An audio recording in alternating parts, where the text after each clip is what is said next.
Hey guys, today I have a Shrade LB7 lockback knife. Now, this guy is a little crusty, a little hard to open.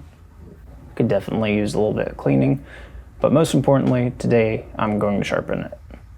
So, looking at it, it's definitely a little crusty. It's got a nice patina on it. I suspect this is one of the originals from the 70s.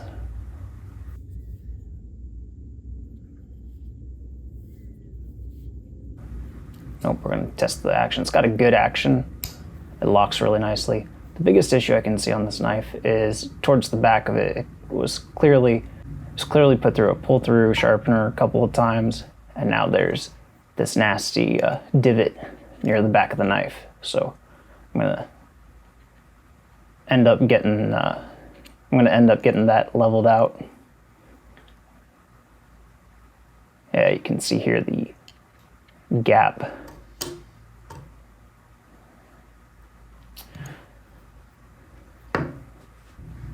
So let's give it a 3-finger sharpness test, and towards the front it's not so bad. Kind of a little bit past halfway, it really is dull. Yeah, you can see this has definitely been pull-through sharpened, which is not ideal. And I can feel the rolling on this edge. In fact, you can hear it. It's my nail catching. So let's get an official pre-sharpened sharpness measurement. This is a device that quantifies how sharp it is. The lower the number, the sharper the knife.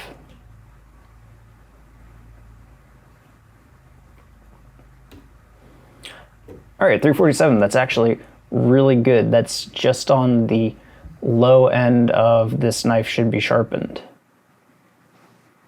First off, I'm gonna clean this up, hit it with some compressed air.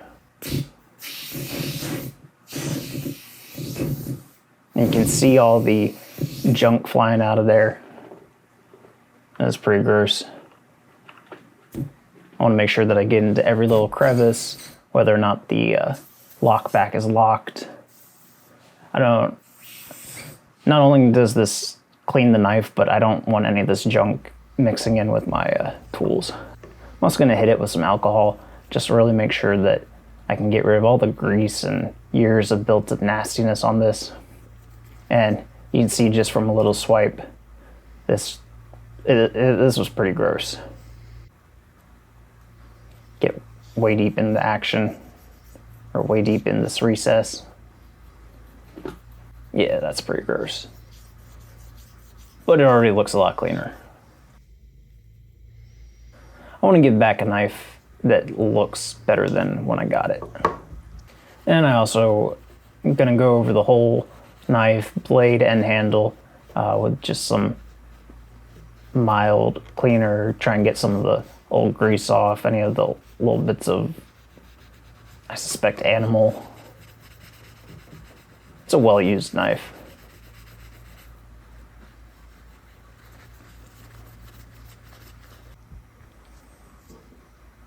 There it is, the Shrade LB7.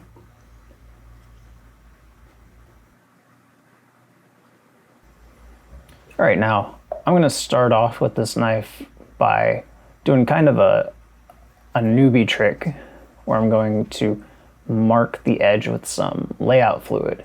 And this not only lets me see the edge and where the center line is, but it also kind of helps it so that I can show you guys what I'm doing.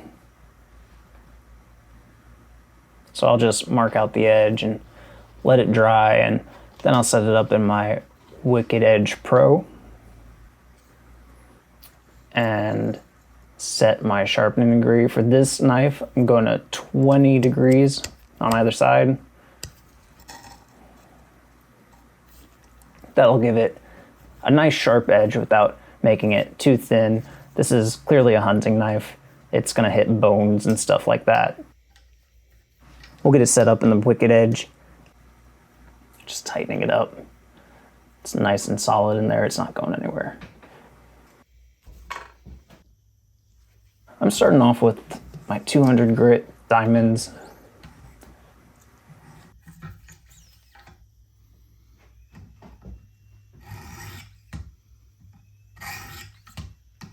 And if you look, you can see how I've scratched off not along the edge. That shows me that this edge has some material that needs to be taken away to get a good 20-degree angle on the cutting edge.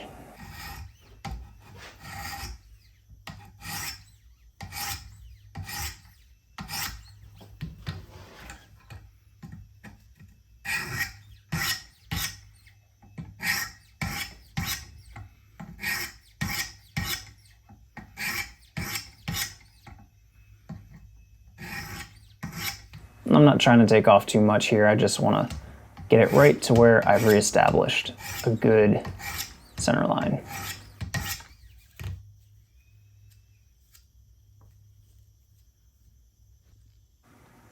You can see the center of this knife was actually more to one side than the other. You see how my initial scratches took it all the way down on this side and left a gap on that side. So what I ended up doing, I actually called up the customer and I flattened out that area that was a divot, and so it's all one continuous line now. And I didn't show it here, but I actually added a little notch to allow for better sharpening in the future. And now I'll go through my regular sharpening steps. So I'm gonna first establish that center line with my low grit, 200 grit diamonds, going an even number on each side. And then I just kind of washed it even by going one on one on.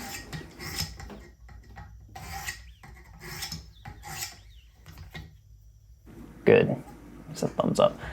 Now before I really get into it, I want to add some tape just to make sure I protected the ricasso, and I don't want to hit anything that it's not the edge. So I'll speed it up for you guys, and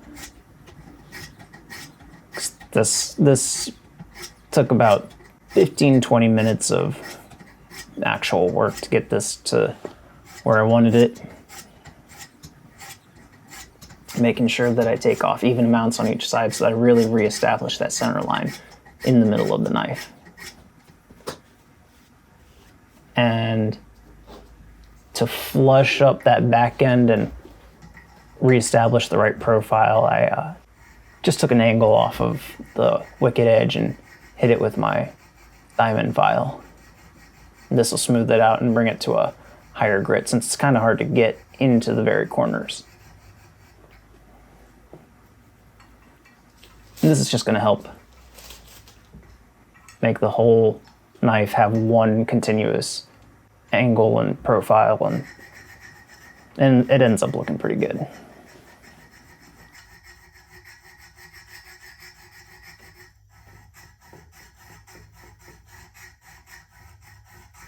All right, moving forward, put on the 400 grit stones. Same process I'm going to do. In this case, I started off with 10 swipes on each side, and then went down to, I think, 7, and then 5, and then 3, and then a whole bunch of 1s.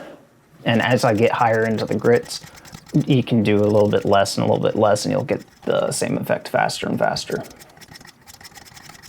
And switch it up, do the same thing with the 600 grit on the other side.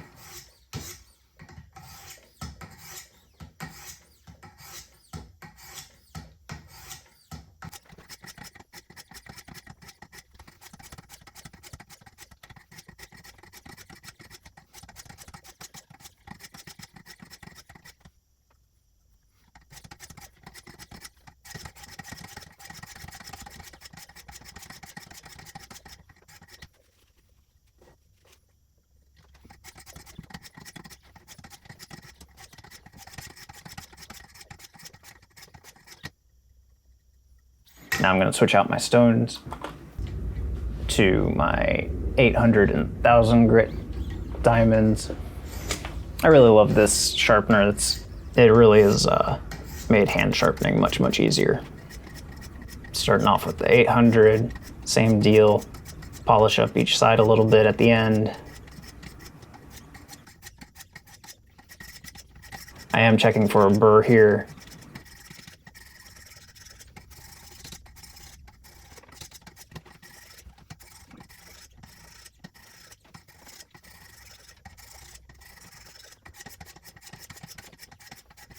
Do a bunch of ones on each side, check it. It's feeling fairly sharp at this point.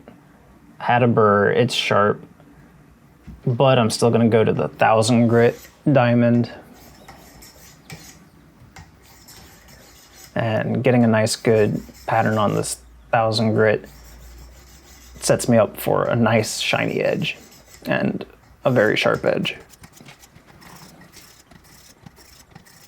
Same deal, equal number of passes on each side, fewer and fewer passes, and then working it one at a time for a little bit.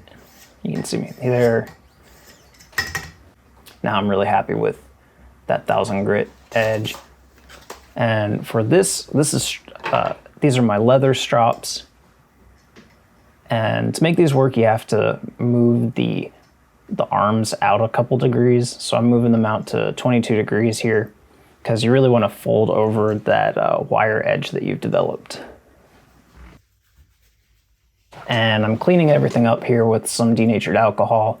Got to get all the, I don't want to have any of that layout fluid transfer to the leather strops. And this first side is leather embedded with some 5 micron diamond paste.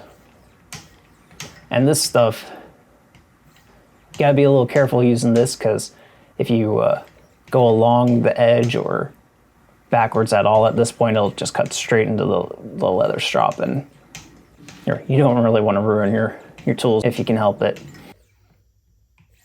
I didn't show it all, but I went through the same process with the 5 micron.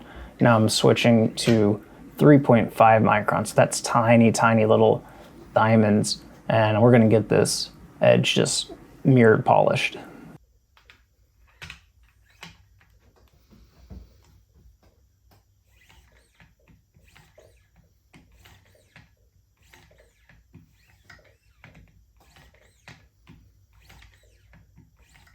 Luckily this LB7, I don't know what kind of steel they used, but it wasn't too hard, so this whole section, or this whole knife, was easy to sharpen.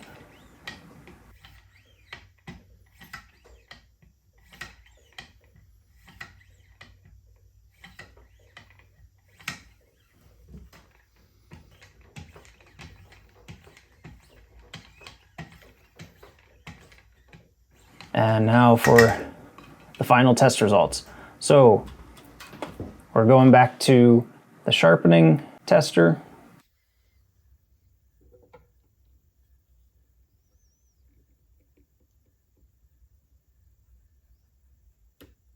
$189, down from our 347.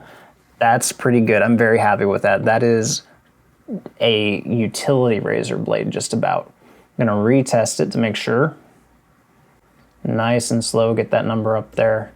213, so about, on average, about 200, which is the high end of a razor blade, low end of a very high-end brand new knife. Lower is sharper is better. So I'm extremely pleased with this, this sharpening.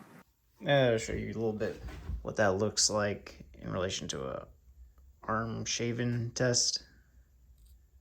It's catching on, I'm barely touching.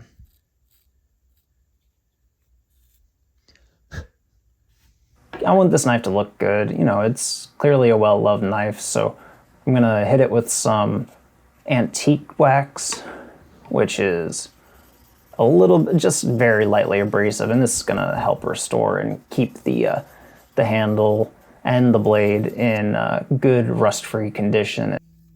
For my final thing, for my folding knives, whenever I sharpen them, I hit the action with some of this nano oil. This is widely regarded as the best stuff to use for movement points on knives.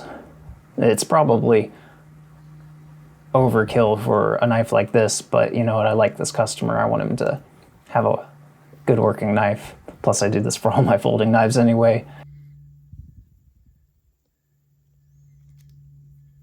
Gets them in the lock. Gets them on the lock bar. In the thumb well. And I don't know how well it translates on video, but when I first was opening this knife, it was really gummy, and by the time I worked it through here, this knife just, you could almost flick it open. Not quite, but it was definitely a lot smoother.